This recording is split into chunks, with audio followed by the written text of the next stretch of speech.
Naglabas siya ng isang maliit na garapon, sinabi na iyon ang ancestral pain relief ointment ng kanyang pamilya at ang pag-apply nito ay makakatulong. Nagliwanag siya at nagkomento na nararamdaman iyon na hindi ka panipaniwala.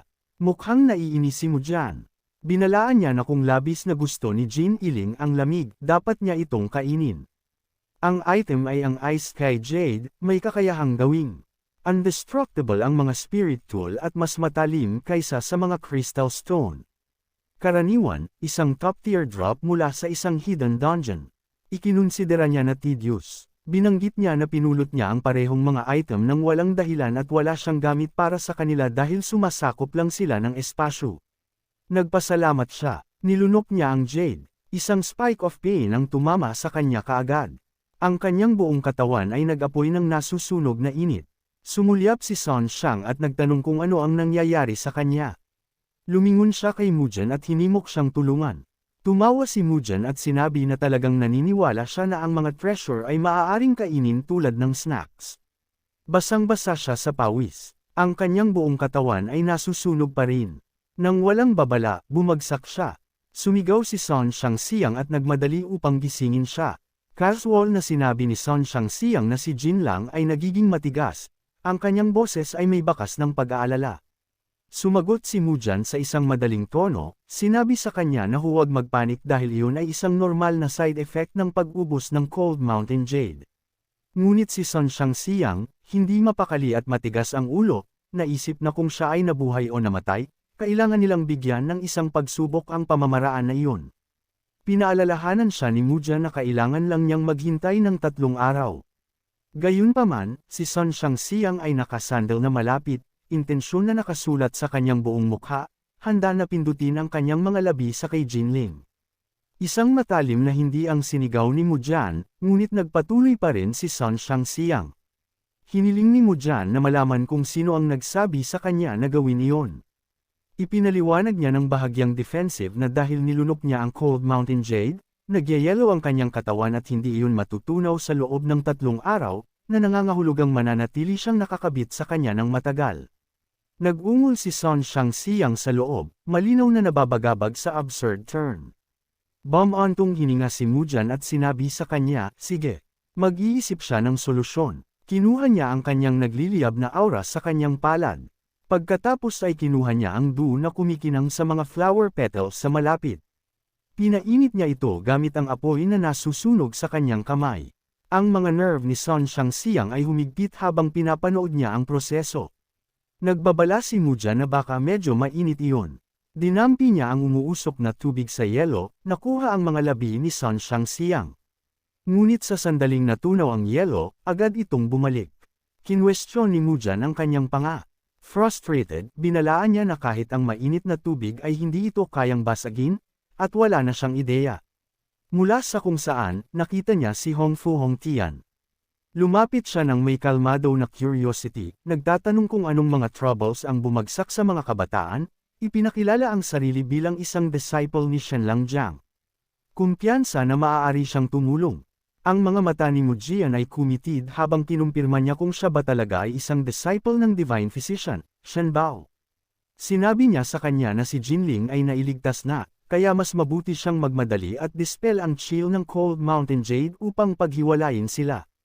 Ngunit winagaway ito ni Hongfu Hongtian, sinabing walang pagmamadali at dapat siyang tumingin ng maayos muna. Binalaan niya na hindi siya dapat mag-aksaya ng oras at dapat siyang kumilos. Sinagot niya ng isa pang kalmado na sinabi tungkol sa hindi pagmamadali. Sinuri niya ang pulso ni Jin nang may sadyang bagal. Pagkatapos ay sinabi niya na isang huling pagsisiyasat ang dapat gawin. Ang mga snowflakes ay lumipad mula sa mga pisngi ni Jinling tulad ng tahimik na patunay ng lamig. Napansin ni Hongfu Hongtian na napakababa ng temperatura ng kanyang katawan, na nag-udyok kay Mujaan na sumagot ng tuyo na hindi niya kailangang sabihin ang halata. Nagpatuloy siya, ipinaliwanag na ang lamig ay may mga uri, panloob, panlabas, o halo-halo, at ang paggamot ay nag-iiba ayon dito. Nagturo siya na ang gamot ay maaaring inumin sa loob, ilapat sa labas, o gamitin sa parehong paraan. Nag-apoy si Mujaan ng isang apoy sa kanyang daliri. Nagbabala siya sa pamamagitan ng pagngingit-ngit ng mga ngipin na kung patuloy siyang magsalita, gagawin niya itong paper lantern, at mabilis siyang sinabi sa kanya na gamitin na lang ang warm cloud ointment. Pagkaraan ng ilang oras, ang liwanag ng umaga ay kumalat sa lupa.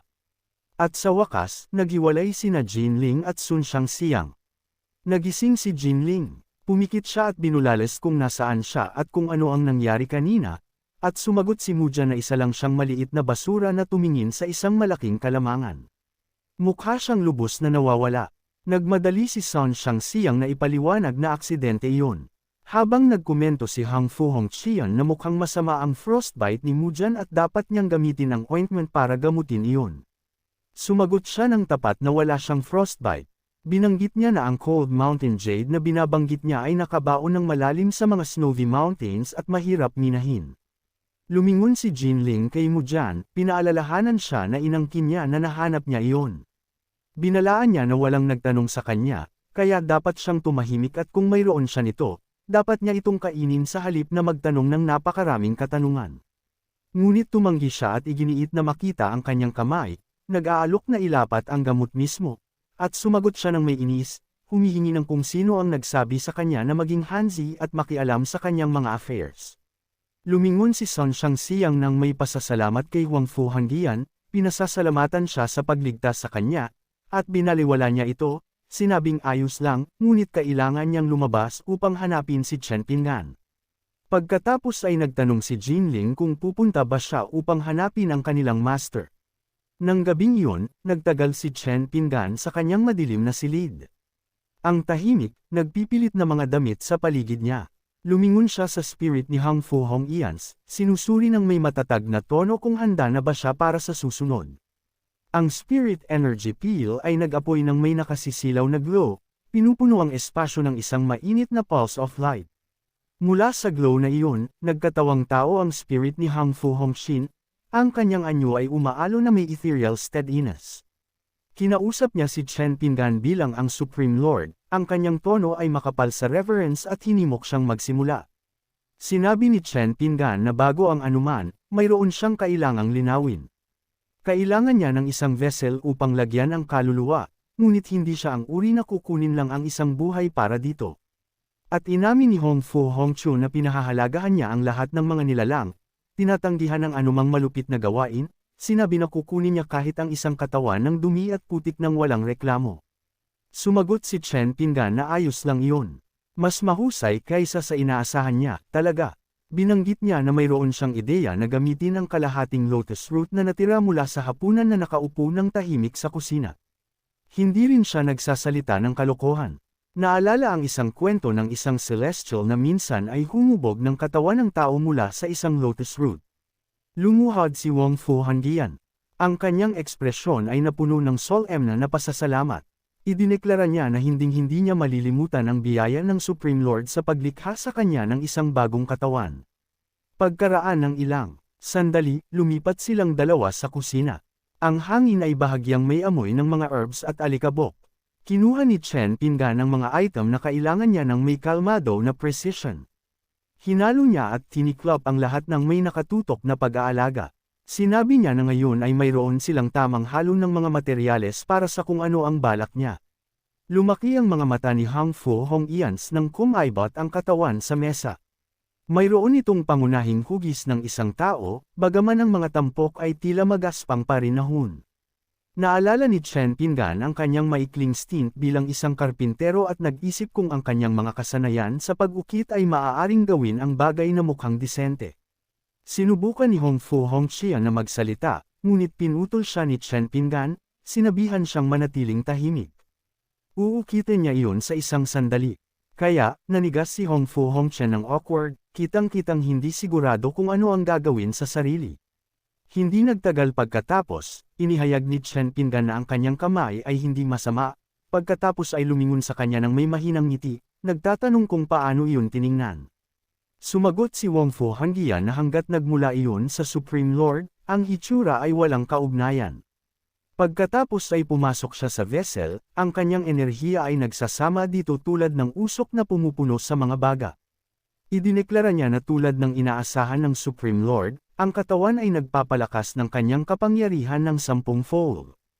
Idinagdag niya na ang bagong anyo ay indestructible, ngunit sinagot ni Chen Pinggan na malayo pa rin iyon sa kanyang orihinal na lakas. Pagkatapos ay pinilit ni Chen Pinggan na malaman kung bakit niya pinatay si Wang Guang. Ipinaliwanag ni Wang Fu Hongqian na nang masira ang seal, hinangad niyang hanapin ang Supreme Lord, at noong araw na iyon sa Mountain NC Pavilion, naramdaman niya ulit ito. Sinunod ni Yang Wang ang Supreme at patuloy na nakikipag-away sa kanya, na nag-iwan kay Hong Fu Hongqian nang walang pagpipilian kundi alisin siya. Pagkatapos ay kinwestiyon ni Chen Pinggan kung nasaan ang Supreme at kung paano nangyari ang siling. Umiling si Wang Fu Hongqian, inamin na naaalala lang niya ang pagkatalo sa Supreme para sa control ng Chaos Realm at ikinulong siya sa loob ng Kunlun Mountain Palace. Hindi niya matindaan kung ano ang sumunod, at nakita ni Chen Pinggan na kakaiba iyon, nagtataka kung anong kapangyarihan ang nagtanggal ng kanyang memorya pagkatapos ng seal. Gayunpaman, binalaan niya na kahit papaano ngayon ay alam na nila kung nasaan ang Supreme. Sinabi niya na dapat silang pumunta upang hanapin siya at marahil ay makipagpalitan ng ilang suntok habang naroon. Pagkatapos ay mula sa wala, binali ng boses ni Jin Iling ang hangin, sinabing ang master ay lumabas. Sinabi ni Jin Ling na kumatok si Hong Fu Hongqian, gustong makilala si Chen Pinggan. Itinapon ang komento tulad ng casual na chismis sa isang tamad na hapon. Tamad na pinilit ni Chen Pinggan kung siya ba iyon. Ang isa pang Hong Fu Hongqian na lumulutang sa paligid tulad ng ilang duplicate na ibinaba ng kalangitan. Parehong nanigas si Wang Fu Hongqian sa ganap na shock sa sandaling nagkatitigan ang kanilang mga mata na matigas tulad ng mga statues na nahuli sa kanilang sariling reflection. Ang spirit ay tapat na humingi na malaman kung sino ang lalaki. Ang kanyang tono ay sapat na matalim upang putulin ang charged air. Ang physician ay nanigas, hindi mapakali tungkol sa kung sino ang estranghero na iyon at kung bakit ang kapaligiran ay biglang naramdaman na pinipiga ang kanyang dibdib. Mabilis siyang bamulong na si Chen Pinggan ay nakatali sa sandaling ito, umaasa na iwasan ang bagyo na nagbabanta sa harap niya. Nagpasya siyang bumalik muna, iniisip na ang pagpapasya ay maaaring magligtas ng kanyang hide. Ngunit nagpakawala ang spirit ng isang vicious flare of energy mula sa kanyang palad. Ang sabog ay kumakaluskos tulad ng live lightning. Kumalat ito sa leeg ng physician tulad ng isang tali, malamig at buhay sa masamang hangarin. Binalaan niya kung sino siya, kung bakit niya ninakaw ang kanyang katawan, at kung ipinadala ba siya ng Supreme. Habang ang physician ay nagmamadali ng desperado na siya ay isang apprentice lang na walang alam. Sumimangot si Jin Iling, naguguluhan at bahagyang naiinis sa kung anong uri ng twisted mess ang nagaganap. Samantala, itinapon ni Suling kung nagsimula na ba silang makipag-away, ang kanyang boses ay tumutulo sa amused disbelief. Nagbabala ang spirit na kung mananatili siyang tahimik, durugan niya ang kanyang lalamunan, at nagmakaawa ang physician para sa awa, tinawag siyang Great Immortal ng may nanginginig na katapatan. Sumingit si Chen Pinggan ng matalim, hinihimok ang magkabilang panig na chill bago may mawalan ng ulo. Hindi sila mga kaaway, pinaalalahanan niya sila sa isang matatag na tono na hindi nagpapahintulot ng pagtatalo. Sinabi niya sa dalawa na sumama sa kanya sa halip, na para bang iyon lang ang makapag-reset ng chaos. Pagkaraan ng ilang sandali, binanggit ni Chen Pinggan na marahil ay hindi pa sila nagkita, ngunit nagbahagi sila ng parehong katawan minsan. Ang kanyang tono ay kalmado ngunit mabigat sa kahulugan. Binalaan ng spirit na ang pag-iisip lang na ginagamit ng mahinang shell na iyon ang kanyang orihinal na laman ay nagpakulo ng kanyang dugo. Habang tahimik na napagtanto ng physician na bagaman ang kanilang mga mukha ay nagpakita ng isa't isa, ang kanilang enerhiya ay naramdaman tulad ng apoy at mist. Ipinaliwanag ni Chen Pinggan na maraming bagay ang hindi pa niya maayos, ngunit kailangan niyang harapin ang Supreme ng head-on. Nagtanong siya kung handa silang sumama sa kanya, ang kanyang boses ay nagdadala ng isang tahimik na utos. Nagpalitan ang parehong Hong Fu Hongqians ng isang mahabang sinusukat na tingin, ang katahimikan ay makapal sa resolusyon. Idineklara ng spirit na naglilingkod siya sa kanya at gagawin ang anumang utos ng kanyang lord. Ang kanyang mga salita ay may gilid ng pagmamataas. Inamin ng physician na susundin niya ang isang senior nang walang pag-aatubili. Ang kanyang tono ay malambot ngunit matatag. Sumang-ayon si Chen Pinggan, sinabing bibigyan niya sila ng mga bagong pangalan kaya mula ngayon tatayo sila bilang magkapatid. Ang matanda ay tatawaging Ao. Nagpasya siya ng may madaling awtoridad. Ang mas bata ay tatawaging Alien. Isang simpleng pangalan, ngunit sapat na angkop. Hindi nagtagal pagkatapos, nagreklamo si Duan Xingxin na si Chen Pinggan ay halos hindi pa nakakabalik ng ilang araw at umaalis na ulit, ang kanyang frustration ay kumukulo sa ilalim ng kanyang hininga. At sumagot siya na babalik siya kaagad, sinabi sa kanyang asawa na mag-ingat na para bang ito ay isang pangako na inukit sa bato. Sa ibang lugar, binalaan ni Shawa na dapat magmadali ang nakakainis na ghost, ang kanyang pasensya ay nakabitin sa isang thread. Pagkatapos ay pinaalalahanan ni Duan Xingxin na ang misyon ay hindi ilang maliit na gawain, ang kanyang tono ay nagbabala, at matalim. Dapat niyang dalhin yun, idinagdag niya ng matalas. Sumang-ayon si Chen Pinggan, walang pag-aatubili sa kanyang sagot. Kinuha rin niya ang kanyang golden sword, at nang magtagpo ang dalawang blade, kumikinang sila ng magkasama tulad ng isang perpektong kapasan na pares. Nabulunan si Shawan sa sight, ang kanyang mukha ay pumilipot at sobra-sobra na pagkainis. Napunta siya sa pagsusuka mismo sa sahig, ang kanyang reaksyon ay sapat na dramatic upang mapangiti kahit ang mga ghost. Samantala, tumawa si Mujan at tumalikod, ang kanyang mukha ay nasusunog na pula sa kabila ng kanyang pagtatangka na manatiling composed. Tumawa si Jinling na iyon ay mahusay dahil makakasama niya ang Wooden Sword Sister, ang kanyang ngiti ay tamad at labis na nalulugod sa sarili. Pinanood ni Duan Xingxin siyang maglakad palayo, ang kanyang tingin ay sumusunod sa isang kalmado na gilid na nagputol ng mas matalim kaysa sa kanyang tono. Sinabi niya na sa wakas ay dumating na ang oras para harapin niya ito ng walang pagpigil. Lumingon siya patungo kay Shawan, na nakatayo doon na matigas tulad ng isang bangkay, na para bang nakita niya lang ang isang bagay na gumapang palabas ng isang bangungot. Agad na pinilit ni Shawan si Suling tungkol sa kung ano ang ginagawa niya, at binalaan siyang kumilos. Ngunit sumagot si Suling na malinaw na siya ang sumisilip sa paligid. Samantala, binalaan niya na malayo ang Kunlun Mountain. Ang paglalakad ay magtatagal ng isang eternity, at hindi rin siya sigurado kung ang teleportation array ay gumana ulit. Biglang sumigaw ang system, masayang nag-uulat na tapos na ang mga pag-aayos. Binalaan niya ito na huminto sa paggawa ng mga pagpapalagay. Sinabi niya rito na magmadali at ipadala sila diretso sa Kunlun Mountain, at sumunod ang system ng walang pag-aatubili.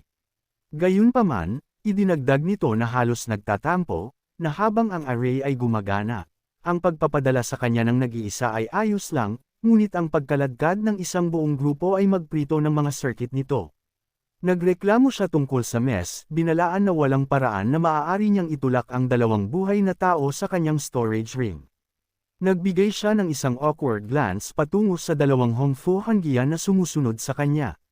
Binanggit niya na kailangan nilang maglakbay sa kanilang sarili at makikipagkita sa kanya sa Kunlun Mountain sa huli, at tumanggo si Alien, inaangkin na naayos na niya ang ruta. Maaari silang kumuha ng isang carriage sa susunod na post at makipagpalitan sa kalagitnaan upang manatiling nakahanay. Si Aho ay nagbigay ng isang buntong hininga na tunog na pantay-pantay na pagod at pagsuko. Nangako si Alien na magagawa niya iyon sa loob ng isang buwan. Puno ng hindi natitinag na kumpiyansa, ngunit bago pa siya makakibot, kinuha siya ni A at sinabi sa kanya na mauuna siya. Pumikit si Leon, natigilan sa katawa-tawa na bilis na sumugod sila pasulong. Sa loob lamang ng ilang segundo, naglaho sila. Nagbiro siya na ang kanilang bilis ay hindi masama. Nagpasya siya na oras na niya upang makarating sa Kunlun Mountain, at sinindihan ng system ang teleportation. Pagkaraan ng ilang sandali, ang jagged mountain peaks ay nakabukas sa harap niya. Muling nagping ang system upang kumpirmahin ang isang walang kamali-mali na pagdating. Sa sandaling iyon, si Ahu ay bumagsak sa lupa sa malapit. Sumigaw siya upang makuha ang kanyang atensyon. Sinabi niya na ang kanilang oras ng pagdating ay talagang kahanga-hanga. Habang si Alien ay mukhang nalilito, bamulong ng kalokohan tungkol sa kung sino siya o kung saan sila lumapag. Pinaalalahanan niya sila na huwag siyang tawaging Sir o Senior, Pinggan lang. At mabilis na sumunod si Ahu. Naisip niya na dahil wala siyang tunay na pag-unawa sa kapangyarihan ng Supreme, ang pagpapanatili ng isang low profile ay ang mas matalinong play. Pagkatapos ng maikling paglalakbay, lumibot sila ng mas malalim sa mountain mist.